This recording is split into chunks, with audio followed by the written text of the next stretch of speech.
इस साल किसान भाइयों पेड़ी गन्ने में एक सबसे बड़ी समस्या अप्रैल महीने में ही दिखना चालू हो गई है। अगर आप अप्रैल महीने में पेड़ी गन्ने में इससे रोकथाम नहीं करते हो तो पेड़ी आपकी बिल्कुल बर्बाद हो जाएगी। कौन कौन सी समस्याएं दिख रही हैं, क्या उपाय आपको इस टाइम पर कर लेने जरूरी हैं।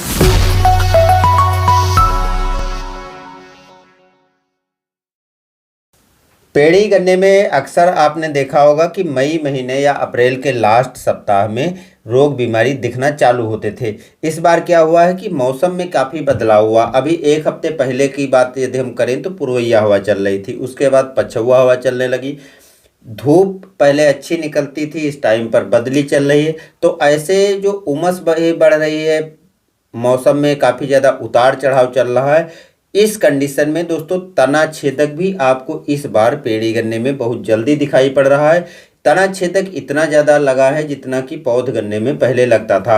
और साथ में जो है आपको चोटी बेधक यानी टॉप बोरर भी दिखाई पड़ना चालू हो गया। तो इस तरीके के अगर आपको अपने खेत में जाकर के लक्षण दिखाई पड़ते हैं तो दोस्तों रोकथाम के आपको तुरंत उपाय करने पड़ेंगे।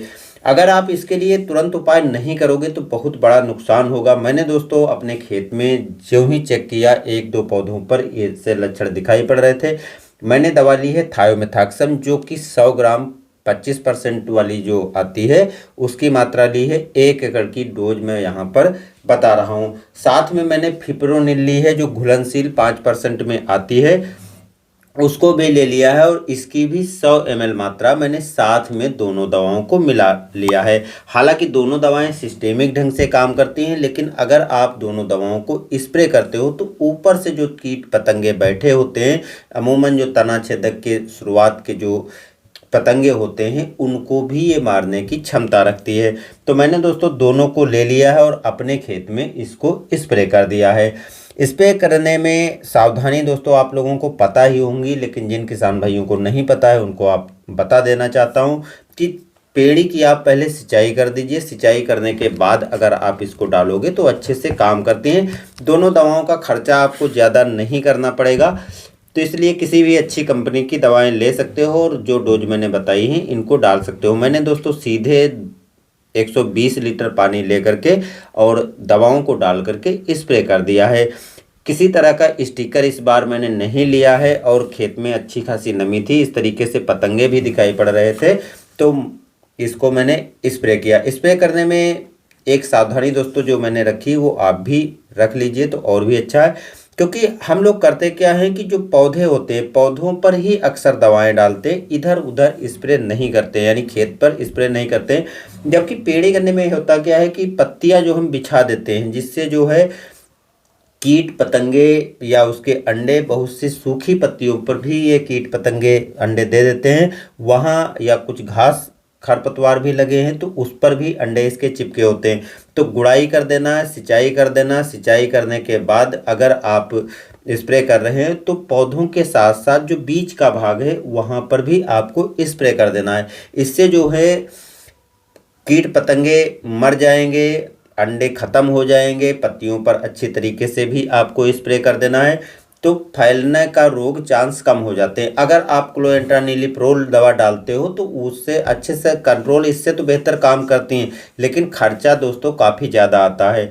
तो अगर कम खर्चे में काम बन जाए तो हम ज़्यादा क्यों खर्चा करें। इसको आप 15-20 दिन के अंतर पर आप जब अगली सिंचाई करें तब एक बार फिर स्प्रे कर दीजिए।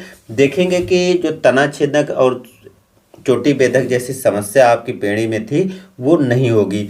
अगर आप इसको लेट स्प्रे करते हो, लेट जाते हो, तो क्योंकि इस टाइम पर मौसम का उतार चढ़ाव काफ़ी ज़्यादा हो रहा है, बहुत जल्दी ये आपकी पेड़ी को बर्बाद कर देंगी। तो इसलिए ऐसी दोस्तों रिस्क आपको मोल नहीं लेना है।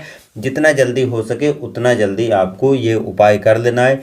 एक सावधानी दोस्तों और आपको रखनी है कि पेड़ी में सबसे बड़ी समस्या आती है कि जो पौधे होते हैं, जो ब्रांच होती हैं, अगर जितनी ब्रांच मर जाएंगी तो ऐसा नहीं है कि आपके एक पौधे में 7-8 ब्रांच निकली हैं और उसमें से 6 ब्रांच खराब हो गई, तो ज़्यादा से ज़्यादा आगे नेक्स्ट टाइम पर 2-3 ब्रांच और निकल जाएंगी। बहुत से पौधे मर भी जाते हैं, नई ब्रांच नहीं निकलती हैं। खास तौर से पेड़ी गन्ने में ऐसी समस्या होती है, तो आपको जितना जल्दी हो सके उतनी जल्दी इस तरीके के उपाय कर लेने हैं, जिससे आपकी पेड़ी चोटी बेधक और तना छेदक दोनों से बच जाएगी। दोनों पर ये आसानी से अच्छी तरीके से काम कर लेती है, तो अलग से आपको कोई दवा नहीं डालने की ज़रूरत पड़ेगी। साथ में आप चाहें तो घुलनशील उर्वरकों को भी मिला करके इसके साथ डाल सकते हैं, जैसे 19-19 हो गई, इसको भी आप मिला करके डाल सकते हो, या किसी ग्रोथ प्रोमोटर को भी अगर आप डालना चाहते हो तो किसी ग्रोथ प्रोमोटर को भी डाल सकते हो। मैंने कुछ ऐसी चीज़ें नहीं मिलाई, आपको मैंने दवा दिखा दिया था, तो मैंने किसी चीज़ को इस बार नहीं मिलाया, और अभी तक पेड़ी में मैंने किसी भी उर्वरक को भी नहीं दिया है। तो सिंचाई करने के बाद अब पहली बार मैं जो स्प्रे कर रहा हूँ उसकी जानकारी दोस्तों मैंने आप तक पहुँचा दी है।